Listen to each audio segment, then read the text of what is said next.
Court is on the record in City of Conneaut versus Karen Ball, case number 26 CRB 101.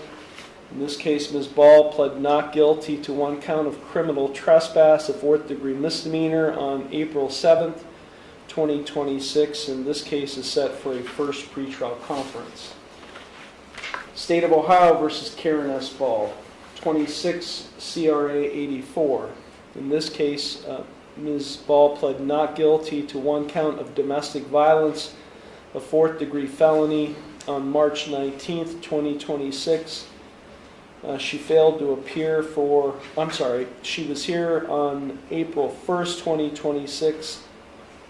Actually, she was incarcerated at the time, and we attempted to conduct a preliminary hearing on April 1st. The alleged victim was not present, and so on motion of the state, the court did continue this preliminary hearing until today. 26 CRB 96.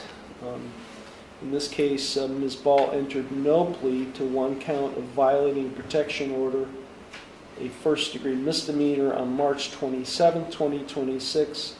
We conducted a first pretrial conference on April 1st, 2026, and today this case is set for a second pretrial. 26 CRB 88. In this case, Ms. Ball entered no plea to one count of petty theft, a first-degree misdemeanor, on March 27, 2026. We conducted a first pretrial conference on April 1st, and today we are scheduled for a second pretrial conference. Ms. Ball is present in the courtroom. She's accompanied by her attorney, Matthew Schultz. Also present is Law Director John Lewis, and sitting at table with him is Officer Michael Delisle of the Conneaut Police Department. Mr. Lewis, the court is in receipt of a pretrial report. Yes, Your Honor, thank you. With regard to the three misdemeanor cases, the offer that's being extended to Ms. Ball today would be to plead as charged on all three of those cases, with the city recommending probation, whatever fines the court would deem appropriate, along with the court costs of those cases. Also, there are three separate victims in the three misdemeanor cases. There is Randall Goetner, who is present in the courtroom. That is in the 26 CRB 96 case. 26 CRB 101 case. That is a criminal trespass case involving Love's Travel Center. Sharon Frazier here is here on behalf of Love's Travel Center. She is also in the courtroom. And on the theft case, that one involves Circle K. We did have a representative from Circle K here on April 1st, and that person was Christiana Sigley. She was present on behalf of Circle K. They are all of those alleged victims in the misdemeanor cases would be requesting post-conviction no contact orders. Thank you. Thank you. Mr. Schultz? Your Honor, after speaking with Ms. Ball, I have come to the conclusion that I'm not confident going forward here today. I would like to, just due to competency issues, I'm not confident that she can adequately assist in her defense. So I was going to ask the court if I could reset these hearings and to file a competency motion. Thank you.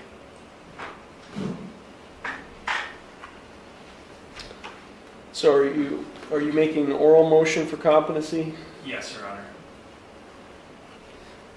What's the position of the city and state? Mr. Lewis, any position? All right. I don't have any objection if Mr. Schultz feels that motion is warranted. Okay, thank you. Okay.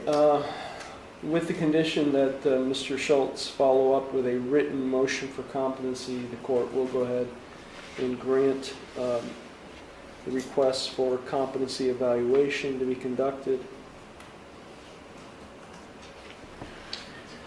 That will be done by the Forensic Psychiatric Center of Northeast Ohio Incorporated. Mr. Schultz, this is going to require your client's cooperation. So I have to ask her questions like where's she living now, how she can be contacted. Mobile Road, Mobile Home Park. Mobile Home Park? Yes. Do you know the address to that? I can pull it up on here. 202 West Main? No, That's- no. Wait a minute, hold on. I also did, Hold on, ma'am. Okay. There are people in the courtroom, and I have to say that this is not the first hearing that they were here and raised their hands during the hearing, objecting to whatever you're saying. So can I ask, ma'am, what's your name? my name, Yes. Janet Ball. Okay. I'm her mother, and I cannot have her staying at my place. Okay, so when she says that she's been temporarily residing at your place, has she? Yeah. Off and on, she'll go down to the nursing home down there where Gary Zapatelli is during the day, but then she returns to me at night. Okay. So are you saying she is not permitted to be at your house, to reside there? My landlord knows I'm only one person that lives there. I've been there 14 years. And she walks around outside and everybody's got cameras on and everything else. And I just can't.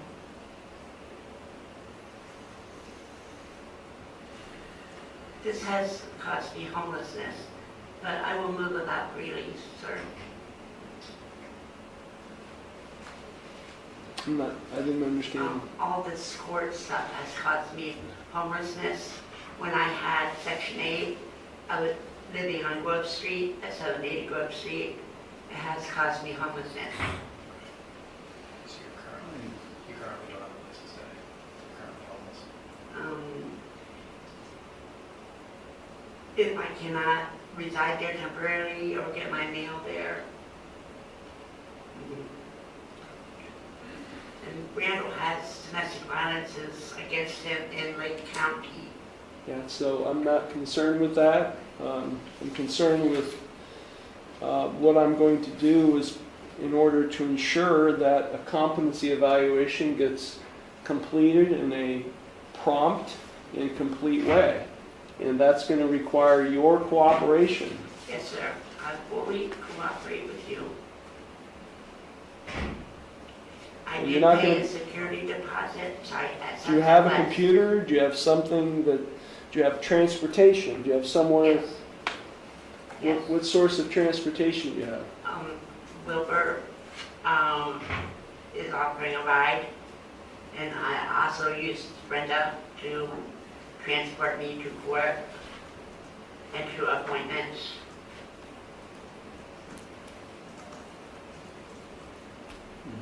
Have there been any, not to say there's not enough cases going on here, have there been any recent police reports or incidents involving Ms. Ball and violating any conditions of her bond or anything like that? Not since the filing of the most recent of these charges, Your Honor. That was on April Well, 2nd. actually, I'm sorry, Mike. There hasn't been any, we got the last one.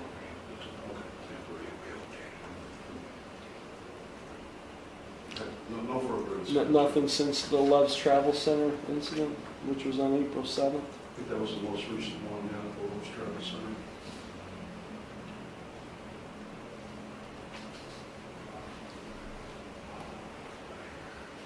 See, what happens, Ms. Ball, in cases like this is that I order a competency evaluation and then the defendant doesn't cooperate. I will Do- fully cooperate. Sorry. Due to homelessness, due to not having transportation, due to not having a computer to conduct a video evaluation, and so forth. I don't feel very confident that you will be able to cooperate. Not to say you don't have intentions of not cooperating, but that you will not be able to cooperate. There is a competency motion. I'm going to grant it. You're going to be taken into custody. You will. I'm going to modify the bond in order for that competency evaluation to be done while you're in the Conneaut City Jail. So I will go ahead, I'm going to modify bond in primarily, I'm not going to modify it in the criminal trespass case, but I'm going to modify it in the felony case of 26 Sierra 84. Bond will be set in the amount of $10,000, cash surety 10%. I'm ordering here to, the other conditions, she have no contact with Randall Gokner, and remaining off the premises is 780 Grove Street in Conneaut. I'm also going to modify the bond in 26 CRB 96 to $15,000, cash surety 10%. Going back to what I originally set it at, with again, no contact with Randall Gokner, no contact, remain off the premises at 780 Grove Street, and I'm going to keep the bond that was previously set in 26 CRB 88 intact. So Ms. Ball, we're going to take you into custody. You're going to the Conneaut City Jail. We will try to address the bond issue as soon as I'm satisfied that all compliance with your evaluation has been conducted or completed. We may not have the report completed, but everything that you've done to cooperate with the evaluation will have been done by the time of the next hearing, which I will, I'm going to set these cases for a bond hearing, bond review hearing. And we'll probably set that in the next 2 or 3 weeks, depending on how quick the forensic center is able to get these conducted. Okay, we will get all of these cases rescheduled. Is there anything further, Mr. Lewis? So, Your Honor. Mr. Schultz? No, Your Honor, thank you. Okay, Ms. Ball, you're going to be taken into custody